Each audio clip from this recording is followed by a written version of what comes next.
Isabelle ferme les yeux un instant avant de sonner chez ses parents.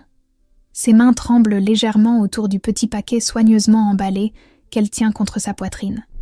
Elle a 28 ans, mais devant cette porte familière, elle redevient cette petite fille qui espérait toujours plaire. Cette sensation familière l'envahit déjà, cette anxiété sourde qui accompagne chacune de ses visites. Sa mère ouvre avec un sourire qui ne monte pas jusqu'à ses yeux.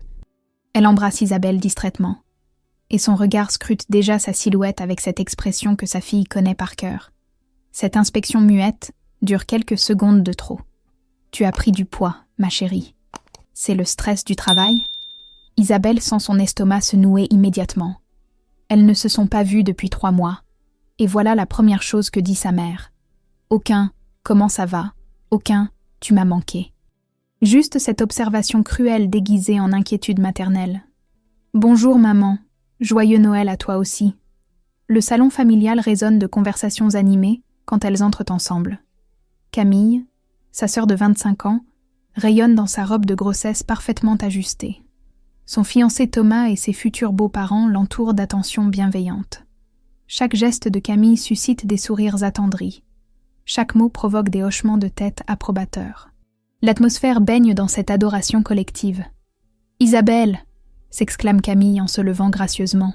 « Tu as vu comme j'ai pris du ventre ? Le bébé bouge tout le temps maintenant. Thomas dit que c'est sûrement un footballeur. » Isabelle sourit et félicite sa sœur avec sincérité, mais elle perçoit déjà ce contraste familier qui la suit depuis l'enfance. Camille incarne tout ce que leurs parents admirent. Beauté naturelle, réussite professionnelle, grossesse épanouie. Isabelle représente tout ce qu'ils tolèrent, avec une résignation à peine dissimulée. L'ambiance semble chaleureuse pendant l'apéritif qui s'étire agréablement. Les conversations tournent autour du bébé à venir, des projets de mariage, de la carrière prometteuse de Thomas dans la finance. Isabelle participe peu à ces échanges, mais personne ne semble vraiment s'en apercevoir. Elle reste en périphérie, souriant poliment, hochant la tête au bon moment. L'heure du dîner arrive naturellement avec son cortège de bonnes odeurs. Sa mère a dressé la table avec sa plus belle vaisselle, celle qui ne sort que pour les grandes occasions. L'odeur délicieuse de la dinde rôtie embaume toute la salle à manger. Tout le monde s'installe dans une atmosphère festive et détendue. Isabelle remarque alors que sa place habituelle a été changée.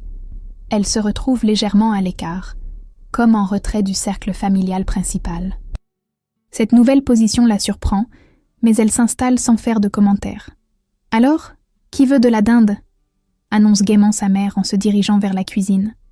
Une à une, les assiettes reviennent de la cuisine et se posent devant chaque convive. Dinde dorée à souhait, purée onctueuse, légumes colorés, sauce parfumée qui nappe délicatement la viande. Les portions sont copieuses, festives, vraiment dignes d'un réveillon de Noël traditionnel. L'ambiance devient encore plus chaleureuse devant ces assiettes généreuses. Quand arrive enfin le tour d'Isabelle, sa mère pose devant elle un simple bol en faïence blanche. À l'intérieur, quelques feuilles de salade verte nageant tristement dans un filet de vinaigrette claire. Rien d'autre. Le contraste avec les autres assiettes est saisissant. C'est tout pour toi. Profite bien. Le silence se fait progressivement autour de la table. Tous les regards convergent lentement vers Isabelle et son bol dérisoire. Les autres convives continuent de manger, mais l'atmosphère a subitement changé. On entend maintenant distinctement le bruit des couverts dans les assiettes pleines, comme si chaque geste était amplifié. Camille lève les yeux de son assiette généreuse. Son sourire devient progressivement plus incisif, plus calculé. « C'est bien, tu vas maigrir avec ça. Tu es bien grosse en ce moment. » Thomas éclate de rire immédiatement, imité par ses parents qui trouvent visiblement la remarque très spirituelle. Le père d'Isabelle se joint à eux avec un gloussement amusé. Sa mère affiche un petit sourire satisfait, comme si elle venait de réaliser quelque chose de particulièrement malin.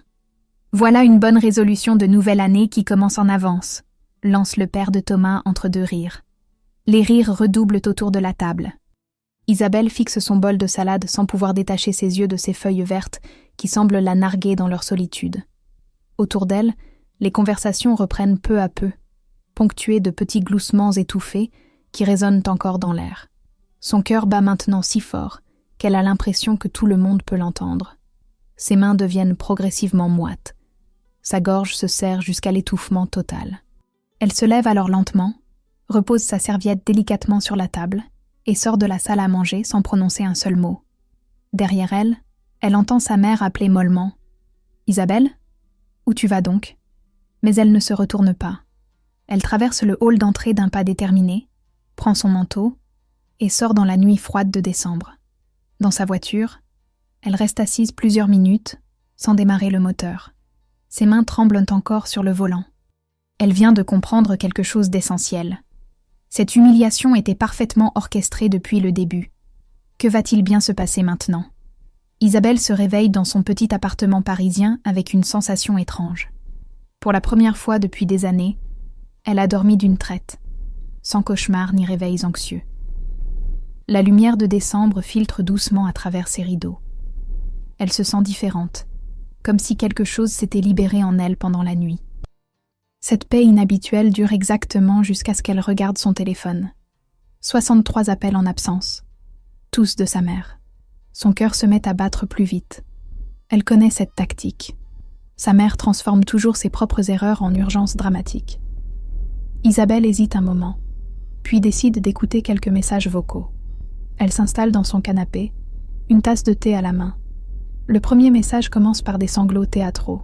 « Isabelle, ma chérie, je ne comprends pas ce qui s'est passé hier soir. On passait un si bon moment en famille. Pourquoi tu es partie comme ça ? Tu m'as fait de la peine. » Isabelle fronce les sourcils. Un bon moment ? Elle se souvient parfaitement de ce bol de salade et des rires cruels. Sa mère réécrit déjà l'histoire. Le 10e message change de ton. « Isabelle, c'est inadmissible. Je suis ta mère. Comment oses-tu m'ignorer comme ça ? Tu me fais du mal au cœur, tu le sais bien. J'ai eu des palpitations toute la nuit à cause de toi. » Isabelle pose sa tasse. Les palpitations de sa mère apparaissent systématiquement quand elle ne réagit pas assez vite à ses sollicitations. Ce chantage médical fonctionne depuis des années. Le 20e message révèle la vraie nature de sa mère. « Tu exagères vraiment, Isabelle. Tout ça pour une salade ? Tu es bien trop susceptible.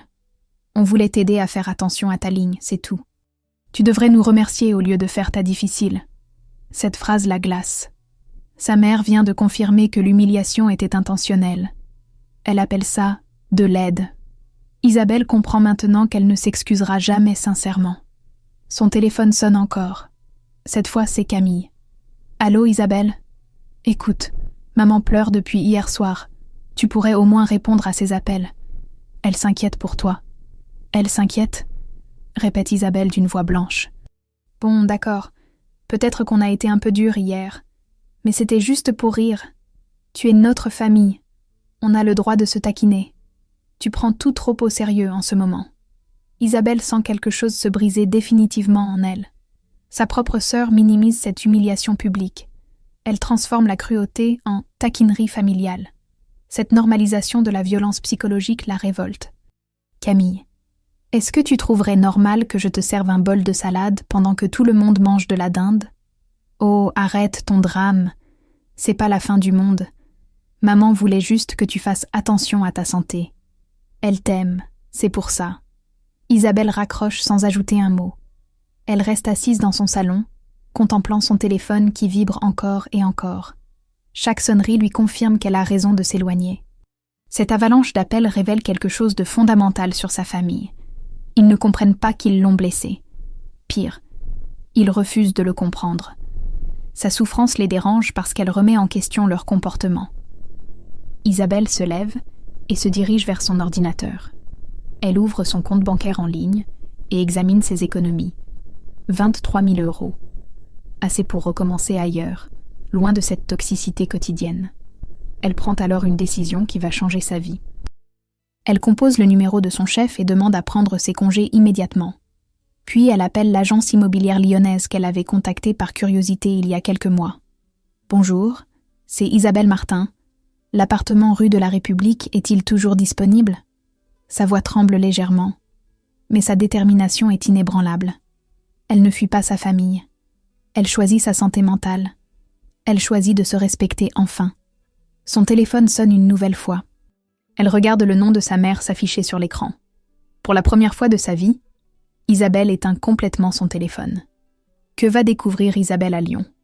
3 mois plus tard, Isabelle pousse la porte de la librairie, Pages et Merveilles, dans le cœur historique de Lyon. L'odeur du papier et de l'encre l'enveloppe comme une caresse familière. Elle n'a jamais ressenti un tel apaisement en entrant quelque part. Margot Dubois, la propriétaire, lève les yeux de son comptoir. Cette femme de 55 ans, aux cheveux gris élégamment coiffés, dégage une sérénité que Isabelle envie immédiatement.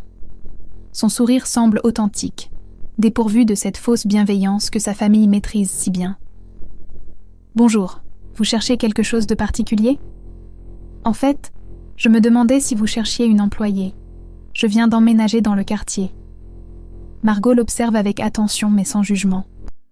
Isabelle se sent étrangement à l'aise sous ce regard bienveillant. Pour la première fois depuis des mois, elle ne ressent aucune anxiété face à un premier contact. « Vous avez de l'expérience en librairie ? » « Non, mais j'aime vraiment les livres. Et j'ai besoin de recommencer ma vie quelque part. » Cette franchise surprend Isabelle elle-même. Elle n'avait pas prévu d'être si directe. Mais Margot hoche simplement la tête, comme si cette explication lui suffisait parfaitement. « Commencez lundi. On verra bien comment ça se passe. » Isabelle sent ses yeux se remplir de larmes de soulagement. Personne ne l'a embauchée si facilement depuis des années. Aucune question indiscrète. Aucun jugement sur son passé ou son apparence. Les premières semaines passent comme un rêve éveillé. Isabelle découvre qu'elle peut travailler 8 heures sans qu'on critique constamment ses gestes. Margot la laisse organiser les rayons à sa façon et même donner des conseils aux clients. Cette confiance la bouleverse profondément. Un matin, elle réalise quelque chose d'extraordinaire.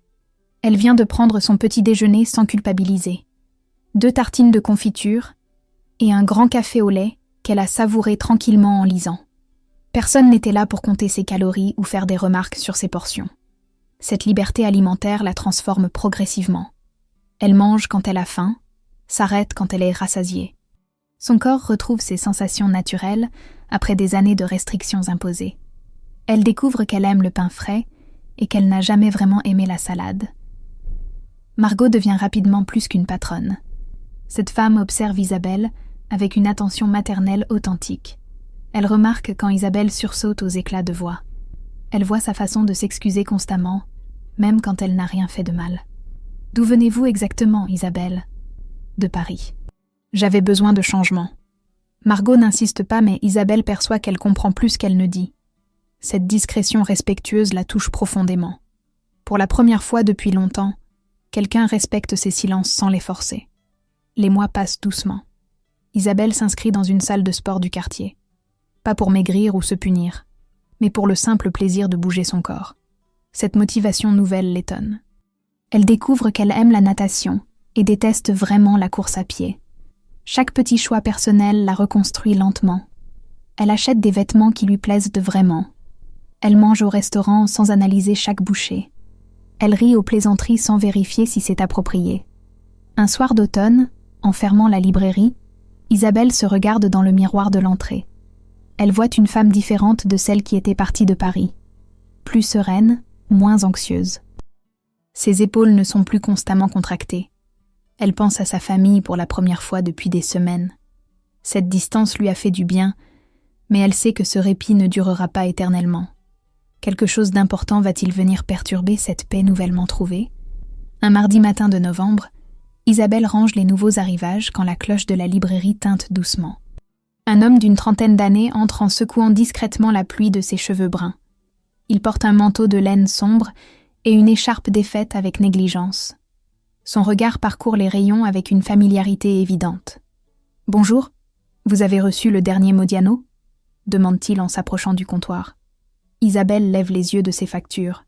Cet homme dégage quelque chose de différent. Il ne la regarde pas avec cette insistance déplacée qu'elle connaît trop bien.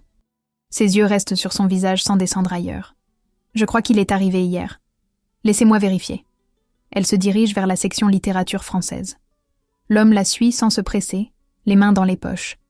Isabelle trouve le livre et se retourne pour le lui tendre. Leurs doigts se frôlent une seconde pendant l'échange. « Merci beaucoup. Je suis Julien, au fait. Professeur au lycée Ampère. Isabelle. Je travaille ici depuis quelques mois. Ça se voit que vous aimez les livres. Vous conseillez souvent des pépites aux clients. J'ai acheté ce roman de Delphine de Vigan la semaine dernière sur vos recommandations. Excellent choix. Isabelle sent ses joues rosir légèrement. Elle n'a pas l'habitude qu'on apprécie ses goûts littéraires. Sa famille a toujours considéré sa passion pour la lecture comme une perte de temps. Vous enseignez quoi exactement ? Français et littérature. J'essaie de faire découvrir aux adolescents que les livres peuvent changer une vie, comme le vôtre a probablement fait. Cette intuition la surprend. Julien perçoit quelque chose en elle que peu de gens remarquent. Isabelle se sent comprise sans avoir besoin d'expliquer quoi que ce soit. Les semaines suivantes, Julien revient régulièrement. Toujours poli, jamais envahissant. Il achète ses livres et engage des conversations littéraires passionnantes avec Isabelle. Elle découvre qu'il lit tout. Romans contemporains, classiques, poésie, essais. Leurs échanges deviennent de plus en plus profonds. Un vendredi soir, alors qu'Isabelle ferme la librairie, Julien l'attend dehors sous la pluie fine. « J'allais prendre un café au bistrot d'en face. Ça vous dirait de vous joindre à moi ?» Isabelle hésite une seconde. Elle n'a pas l'habitude qu'on l'invite sans arrière-pensée. Mais le sourire de Julien semble sincère et dépourvu de toute ambiguïté. « Pourquoi pas ? J'ai bien mérité une pause. Le café est chaleureux et presque vide à cette heure. Il s'installe près de la fenêtre. Julien commande 2 chocolats chauds sans demander son avis à Isabelle, comme s'il avait deviné que c'était sa boisson préférée. « Vous venez d'où exactement ?» demande-t-il en remuant son chocolat. « De Paris. J'avais besoin de changement. Moi aussi, je suis arrivée à Lyon pour fuir quelque chose. Une relation qui tournait mal. Parfois, il faut savoir partir pour se retrouver. » Cette franchise désarme Isabelle. Julien ne cherche pas à paraître parfait ou mystérieux. Il partage ses fragilités avec une simplicité qui la touche profondément. « Et vous vous plaisez ici ?» ?»« De plus en plus. Surtout depuis que je fréquente une certaine librairie. » Isabelle rougit encore. Elle n'arrive pas à croire qu'un homme aussi cultivé et attentionné puisse s'intéresser sincèrement à elle. Sa famille lui a tellement répété qu'elle n'était pas assez bien. « Je ne suis pas très intéressante, vous savez. » Détrompez-vous. Vous avez cette façon de parler de littérature qui illumine votre visage. Et puis vous écoutez vraiment quand les gens parlent. C'est rare de nos jours. Isabelle sent quelque chose fondre en elle. Personne ne lui a jamais dit des choses pareilles. Julien voit en elle des qualités qu'elle-même ne soupçonnait pas. Ils restent 2 heures à discuter de livres, de voyages, de projets. Julien raconte ses élèves avec tendresse et humour. Isabelle partage timidement ses rêves d'écriture, qu'elle n'avait jamais osé avouer à personne. Quand ils se séparent devant la librairie, Julien l'embrasse délicatement sur la joue. « À bientôt, Isabelle. Cette soirée m'a fait énormément de plaisir. » En rentrant chez elle, Isabelle se regarde dans le miroir de son petit appartement. Pour la première fois depuis des mois, elle se trouve presque jolie. Pas parce qu'elle a changé physiquement, mais parce que quelqu'un l'a regardée avec bienveillance.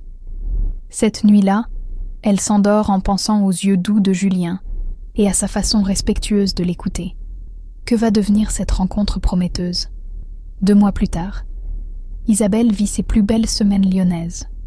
Sa relation avec Julien évolue naturellement vers quelque chose de profond et d'apaisant. Ils se voient régulièrement après le travail, partagent des dîners simples chez l'un ou chez l'autre. Isabelle découvre le bonheur de cuisiner pour quelqu'un qui apprécie tout sans commentaires déplacés. Ce mercredi matin commence comme les autres. Isabelle ouvre la librairie en fredonnant, disposer les nouveautés en vitrine. L'automne lyonnais lui convient parfaitement avec ses couleurs dorées et son rythme paisible. Vers 11 heures, la cloche tinte et Isabelle lève machinalement les yeux. Son sang se glace immédiatement. Camille se tient dans l'encadrement de la porte, resplendissante dans son manteau de grossesse hors de prix. Son ventre arrondi de 6 mois lui donne cette aura de madone épanouie qu'elle cultive avec soin. Derrière elle, Thomas porte plusieurs sacs de shopping, avec un air légèrement ennuyé. « Ma petite sœur !» s'exclame Camille en ouvrant grand les bras. Isabelle reste pétrifiée derrière son comptoir. Elle n'a eu aucune nouvelle de sa famille depuis son départ. Cette apparition soudaine la ramène instantanément à ses anciennes angoisses. « Qu'est-ce que vous faites là ? On est venu faire du shopping à Lyon pour le bébé. Les boutiques parisiennes n'avaient pas ce qu'on voulait. Et Thomas s'est dit qu'on pourrait te faire la surprise. » Isabelle remarque que sa sœur évite soigneusement de mentionner leur mère. Cette visite n'est sûrement pas aussi spontanée qu'elle veut le faire croire. « Comment vous m'avez trouvée ? Les réseaux sociaux, ma chérie. Tu as posté une photo devant la librairie il y a quelques semaines. Très mignon d'ailleurs, cette petite vie tranquille. Margot émerge de l'arrière-boutique, alertée par les voix. Elle salue poliment les visiteurs, mais Isabelle perçoit immédiatement sa méfiance instinctive. Cette femme sait reconnaître les gens toxiques. Margot, je vous présente ma sœur Camille et son fiancé Thomas. Enchantée. Isabelle nous a parlé de sa famille. Le mensonge poli de Margot fait sourire intérieurement Isabelle. Elle n'a jamais évoqué sa famille avec sa patronne, justement.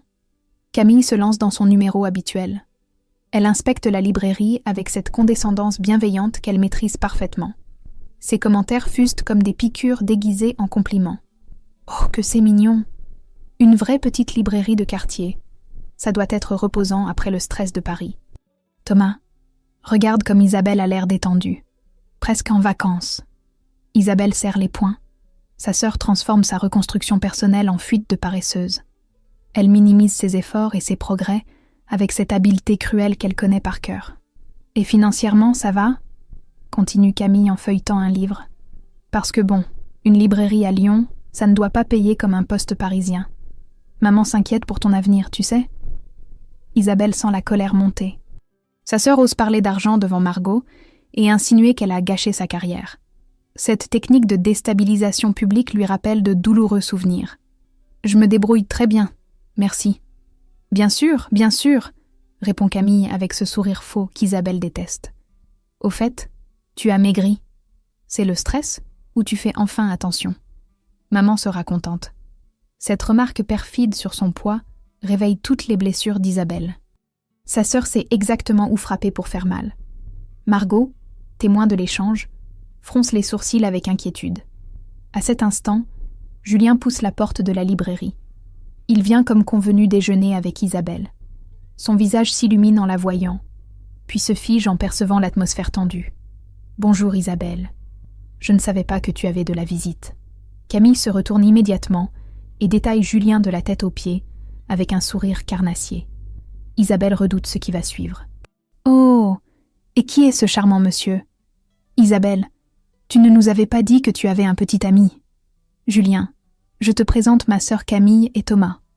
Julien est professeur de littérature. »« Professeur », répète Camille avec une intonation particulière. « Comme c'est intellectuel ?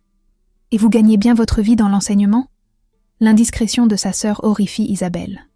Julien répond poliment, mais elle voit sa surprise face à cette question déplacée. Thomas ricane discrètement, comme s'il assistait à un spectacle amusant. Isabelle a toujours eu des goûts originaux, ajoute Camille en souriant. N'est-ce pas, ma chérie ? Cette phrase apparemment anodine résonne comme une gifle. Isabelle comprend que sa sœur vient d'insinuer que Julien n'est pas assez bien pour elle. Ou plutôt, qu'elle ne mérite pas mieux qu'un simple professeur. « Nous devions déjeuner ensemble », dit Isabelle d'une voix blanche. « Oh, parfait, on vous accompagne. Il faut qu'on fasse connaissance avec le petit ami de ma sœur. » Isabelle sent le piège se refermer sur elle. Comment va-t-elle se sortir de cette situation délicate ? Le déjeuner au bistrot du coin tourne au cauchemar pour Isabelle. Camille monopolise la conversation avec un talent consommé, racontant des anecdotes sur leur enfance qui semblent tendres en surface mais révèlent une cruauté subtile. Julien écoute poliment, mais Isabelle voit bien qu'il perçoit quelque chose d'anormal.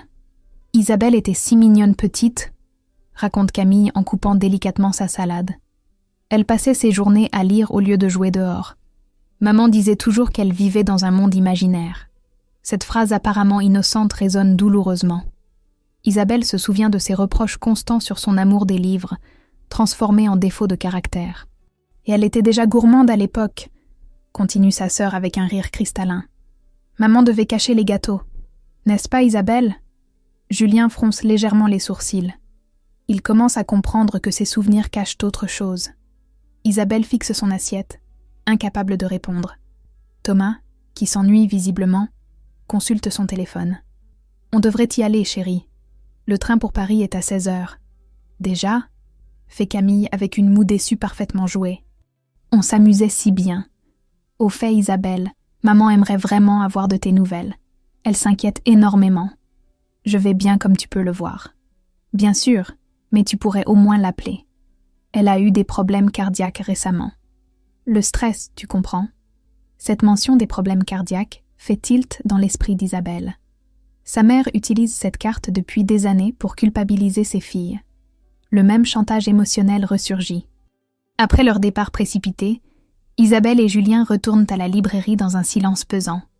Margot les accueille avec un regard inquiet.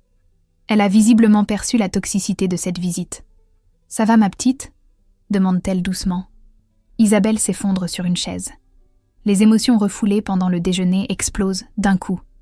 Elle tremble légèrement, comme si la présence de sa sœur avait réveillé toutes ses anciennes peurs. « Isabelle, que se passe-t-il exactement ?»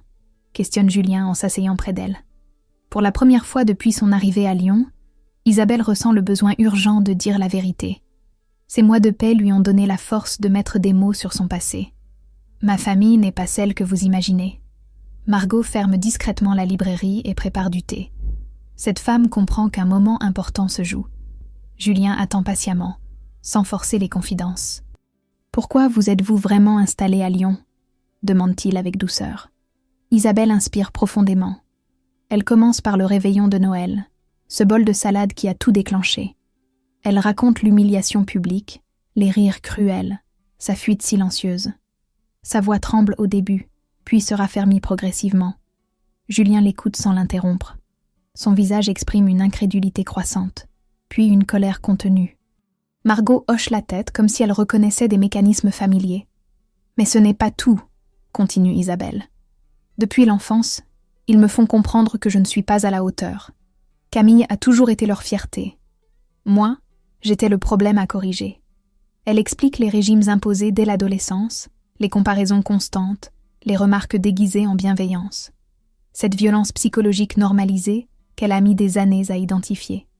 Aujourd'hui, quand Camille a parlé de mes goûts originaux en vous regardant, elle insinuait que vous n'étiez pas assez bien pour moi, ou plutôt que je ne méritais pas mieux. Julien se lève et fait quelques pas dans la librairie. Sa colère est palpable, mais contrôlée. « Isabelle, vous rendez-vous compte de ce que vous décrivez ? C'est de la maltraitance psychologique. Je sais maintenant, mais pendant des années, j'ai cru que c'était normal, que toutes les familles fonctionnaient ainsi. » Margot pose sa main sur l'épaule d'Isabelle. « Ma chérie, ce que vous venez de nous confier demande énormément de courage. Vous n'êtes plus cette femme brisée qui est arrivée ici. » Julien revient s'asseoir et prend délicatement les mains d'Isabelle. « Maintenant, je comprends pourquoi vous vous excusez constamment. Pourquoi vous sursautez quand on élève la voix. » Isabelle se sent libérée d'un poids énorme. Pour la première fois de sa vie, elle a pu raconter son histoire sans être jugée ou minimisée. Ces deux personnes la croient et la soutiennent inconditionnellement. « Que vais-je faire maintenant ?» murmure-t-elle. Cette question résonne dans le silence de la librairie comme une promesse de changement. 3 semaines après les révélations dans la librairie, Isabelle franchit pour la première fois la porte du cabinet de Dr Sophie Moreau. Cette psychologue dans la quarantaine dégage une autorité bienveillante qui rassure immédiatement Isabelle. Margot lui avait recommandé cette thérapeute réputée pour son travail sur les traumatismes familiaux. « Racontez-moi ce qui vous amène aujourd'hui. » Isabelle reprend son histoire depuis le début. Cette fois, les mots sortent plus facilement. Elle a déjà franchi le cap le plus difficile en se confiant à Julien et Margot. Dr Moreau l'écoute attentivement, prenant quelques notes discrètes. « Isabelle, ce que vous décrivez correspond à un pattern de violence psychologique très classique. Votre famille pratiquait ce qu'on appelle du conditionnement négatif systématique. » Ces mots techniques soulagent paradoxalement Isabelle. Donner un nom à ces souffrances les rend plus réelles, moins honteuses. Vous n'êtes pas responsable de leur comportement. Vous étiez une enfant qui avait besoin d'amour inconditionnel. Les séances suivantes permettent à Isabelle de déconstruire progressivement les mécanismes de culpabilisation qu'elle porte depuis l'enfance. Dr Moreau lui apprend à identifier les moments où elle reproduit inconsciemment les jugements familiaux sur elle-même. Quand vous vous regardez dans un miroir, qu'entendez-vous ? La voix de ma mère qui dit que je pourrais faire plus attention à moi. Et si vous essayez d'entendre votre propre voix, que vous dit-elle ? Cet exercice révèle à Isabelle qu'elle ne connaît pas vraiment sa propre opinion sur son apparence. Elle s'est contentée pendant des années d'intérioriser les critiques familiales. Parallèlement à sa thérapie, Isabelle découvre l'écriture comme exutoire. Elle commence par tenir un journal, puis se lance dans de petites nouvelles inspirées de son vécu. Margot l'encourage vivement dans cette voie créative. Vous avez un vrai talent pour saisir les émotions humaines. Un soir, Isabelle montre timidement l'une de ses nouvelles à Julien. L'histoire raconte une femme qui apprend à s'aimer après des années de conditionnement négatif. Julien la lit attentivement, visiblement ému. Isabelle, c'est magnifique. Vraiment. Vous devriez envoyer ça à des concours littéraires. Tu crois que c'est assez bon? Arrêtez de douter de vous.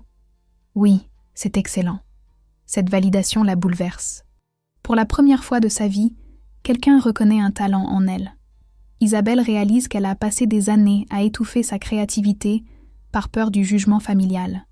Sa relation avec Julien évolue naturellement vers quelque chose de plus profond. Ils passent de plus en plus de temps ensemble, partageant leurs passions respectives. Julien lui fait découvrir la poésie moderne. Isabelle lui ouvre des horizons romanesques qu'il ne connaissait pas. Un dimanche de janvier, ils se promènent le long du Rhône, quand Julien s'arrête soudain. « Isabelle, il faut que je vous dise quelque chose d'important. » Son cœur se serre immédiatement. Elle redoute toujours qu'on lui annonce une mauvaise nouvelle. « Je vous aime. » Ces mots simples la figent sur place. Personne ne lui a jamais dit ça avec cette sincérité évidente. Julien continue doucement.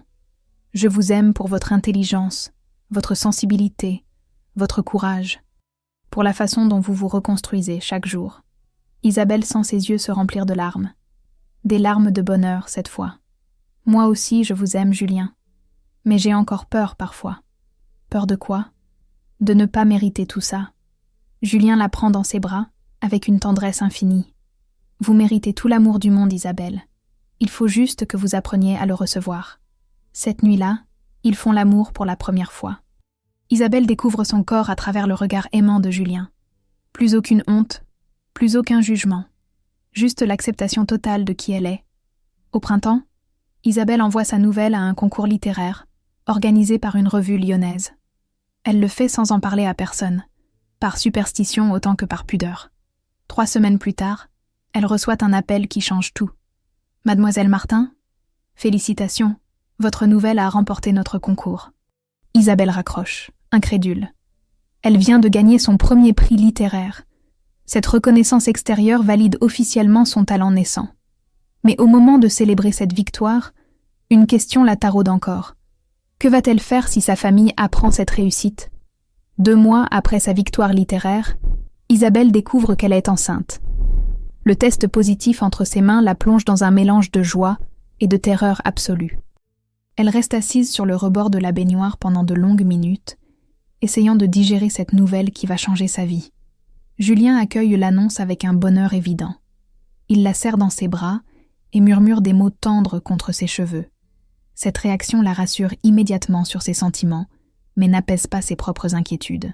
« Et si je reproduis les schémas de ma mère ?»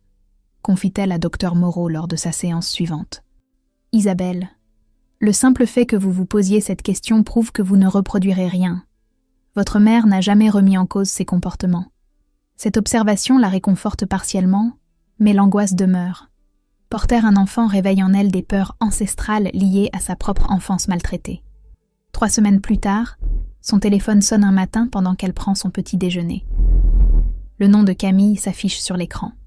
Isabelle hésite longuement avant de décrocher. « Isabelle, enfin! Maman et moi, on vient d'apprendre pour le bébé. » Le sang d'Isabelle se glace. « Comment vous l'avez su? » « Facebook, ma chérie. Ton petit ami a posté une photo de tes chaussons de bébé. Maman pleure de joie depuis ce matin. » Isabelle maudit intérieurement Julien pour cette publication innocente. Elle avait volontairement évité de partager la nouvelle sur les réseaux sociaux. « Écoute Camille, je ne souhaite pas... » « Maman arrive demain. Elle a déjà pris son billet de train. Elle est tellement émue d'être grand-mère.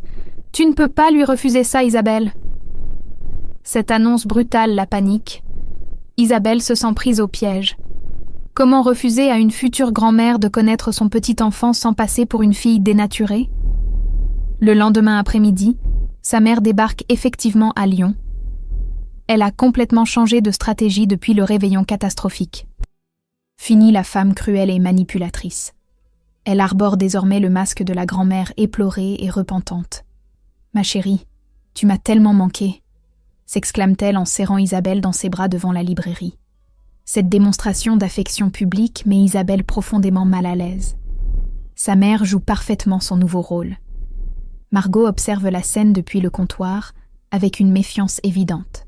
« J'ai peut-être fait des erreurs dans le passé », continue sa mère d'une voix tremblante. « Mais je t'aime, ma fille, et je veux rattraper le temps perdu avec mon petit enfant. » Cette repentance apparente déstabilise Isabelle.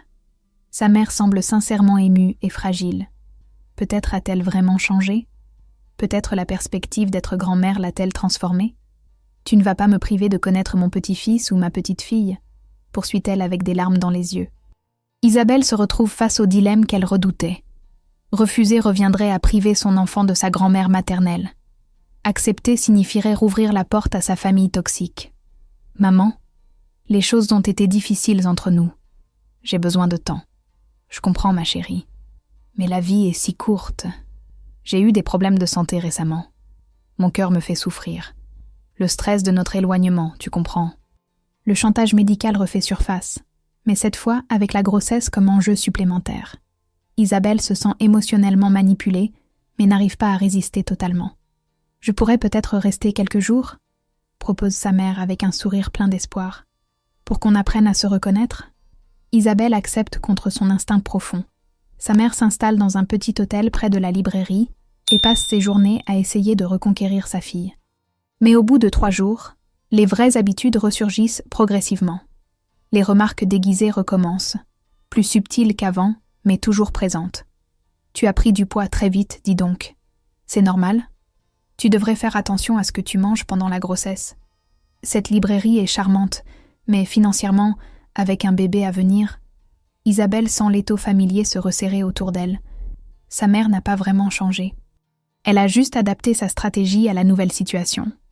Le 4e soir, pendant que Julien prépare le dîner, sa mère lui lance la phrase qui révèle ses vraies intentions. « Au fait, ma chérie, j'ai trouvé un appartement plus grand près de chez nous à Paris, pour que tu puisses élever ton bébé près de la famille. » Isabelle comprend que tout était calculé depuis le début. Sa mère veut la récupérer par le chantage du petit enfant. Comment va-t-elle réagir à cette manipulation ultime? Isabelle reste silencieuse après l'annonce de sa mère. L'appartement parisien, la proximité familiale, le retour vers cette toxicité qu'elle a mis tant d'efforts à fuir. Cette proposition déguisée en générosité révèle les vraies intentions maternelles. « Maman, je vais y réfléchir. » Réfléchir? Mais enfin, Isabelle, c'est une chance incroyable. Ton enfant grandira entouré de sa vraie famille. Le terme « vraie famille » blesse Isabelle profondément. Sa mère insinue que Julien et Margot ne comptent pas, que seuls les liens du sang ont de la valeur. Cette nuit-là, Isabelle ne dort pas. Elle pense à ce bébé qui grandit en elle et à l'environnement qu'elle veut lui offrir. Elle imagine sa fille ou son fils subissant les mêmes humiliations qu'elle a endurées. Cette perspective la révulte. Le lendemain matin, sa décision est prise. « Maman, nous devons parler sérieusement. » Elle s'installe dans un café tranquille. Sa mère arbore son sourire confiant, persuadée d'avoir gagné. « Pour que tu puisses faire partie de la vie de mon enfant, j'ai des conditions non négociables. » Le sourire maternel se fige légèrement. « Premièrement, tu dois reconnaître que m'humilier avec ce bol de salade au réveillon était cruel et me demander sincèrement pardon. Enfin, Isabelle, tu vas pas ressortir cette vieille histoire. C'était pour ton bien. Deuxièmement, plus jamais de commentaires sur mon poids, ma nourriture ou mes choix de vie. Mais je suis ta mère, j'ai le droit de m'inquiéter. Troisièmement, tu respectes Julien et nos décisions concernant notre enfant. » Sa mère se lève brusquement, son masque de grand-mère aimante tombant d'un coup. « Tu es en train de me faire du chantage. Moi, ta propre mère. Non, maman. Je pose simplement des limites saines pour protéger ma famille. »« Ta famille ?» explose sa mère. « Je suis ta famille, pas ce professeur de province et cette libraire. » Cette colère révèle enfin le vrai visage de sa mère. Aucune remise en cause, aucune volonté de changer. Isabelle ressent alors une paix profonde. Elle sait exactement quoi faire. « Dans ce cas, maman, tu ne feras pas partie de la vie de mon enfant. »« Tant tu ne peux pas faire ça. C'est mon petit enfant. Mon enfant grandira entouré de personnes qui l'aimeront inconditionnellement, qui ne l'humilieront jamais pour le contrôler. » Sa mère tente une dernière manipulation. Elle se met à pleurer, évoque ses problèmes cardiaques, supplie Isabelle de ne pas détruire leur famille. Mais Isabelle reste ferme. Ses larmes ne l'atteignent plus. Elle a appris à distinguer l'émotion authentique de la manipulation théâtrale. Au revoir, maman. Elle quitte le café et sa mère derrière elle, définitivement. 6 mois plus tard, Isabelle épouse Julien dans une cérémonie simple au bord du Rhône. Margot lui sert de témoin, radieuse dans sa robe bleue. Quelques amis lyonnais les entourent, dans cette célébration authentique et joyeuse. Sa fille naît en septembre, un matin doré d'automne. Quand l'infirmière pose ce petit être sur sa poitrine, Isabelle murmure à travers ses larmes de joie « Toi, ma chérie, tu seras aimée exactement comme tu es. » Julien caresse délicatement la joue de leur fille. Elle grandira en sachant qu'elle a de la valeur. Isabelle hoche la tête, émue. Cette promesse scelle leur engagement parental. Quelques semaines plus tard, elle publie son premier recueil de nouvelles intitulé « Choisir sa famille ». Le livre rencontre un succès immédiat. Des centaines de lecteurs lui écrivent pour la remercier d'avoir mis des mots sur leurs propres blessures familiales. Un soir, en berçant sa fille endormie, Isabelle contemple sa nouvelle vie.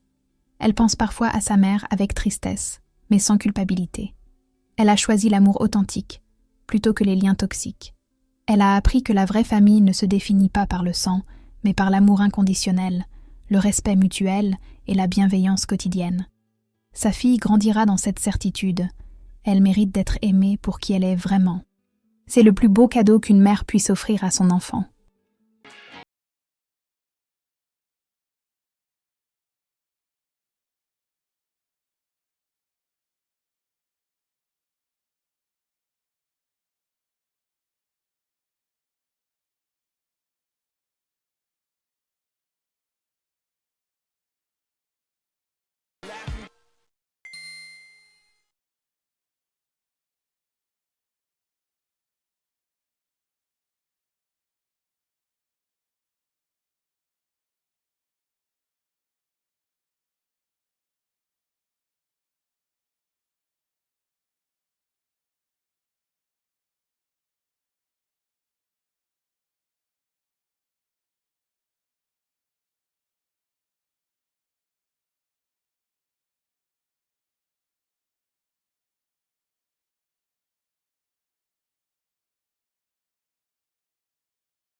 That was hard as fuck, dude. Did you guys see the strumming in between? That was so hard. That was actually so much harder than it looked. I'm not even kidding. Like, it actually, that song made me feel like I actually don't know how to play this game. Actually. Oh my god. That was so hard. That was actually so hard. That was fucking hard. I feel like I could get better. Obviously, it's my first time ever playing it. But like, holy fuck, that map was like crazy. That was actually crazy. Honestly, not too bad for like my first time ever playing it, but dang, my fingers hurt. My fingers actually hurt.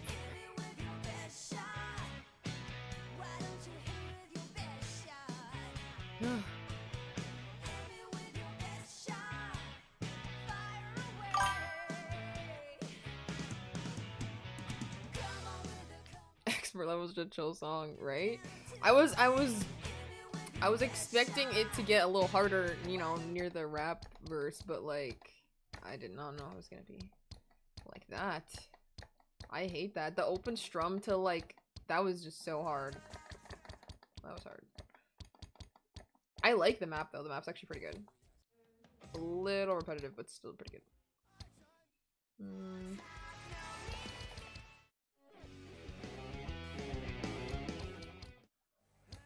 I wish I could play on my controller sometimes, man. I still don't know how to do that.